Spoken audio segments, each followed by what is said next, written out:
இந்த சமூக விடுதலைக்காக போராடியவர். தொடர்ந்து எனக்கு தெரிந்து 15 ஆண்டு காலமாக 500க்கு 1000க்கு மேற்பட்ட வழக்கறிஞர்களை உருவாக்க வேண்டும் என்கின்ற எண்ணத்தை நம்முடைய தலைவர் APLF தலைவர் அண்ணன் பூவை மூர்த்தியார் அவர்கள் அதை எடுத்து தமிழ்நாடு முழுக்க பரப்பினார்.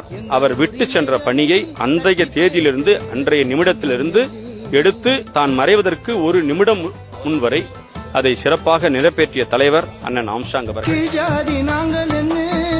கேவலமா பேசினவன் கீழ்ஜாதி நாங்கள் என்ன கேவலமா பேசினவன் தலை எழுத்தையும் தலை கீழா புரட்டி போட்டிங்களே அவன் தலை எழுத்தையும் தலை கீழா புரட்டி போட்டிங்களே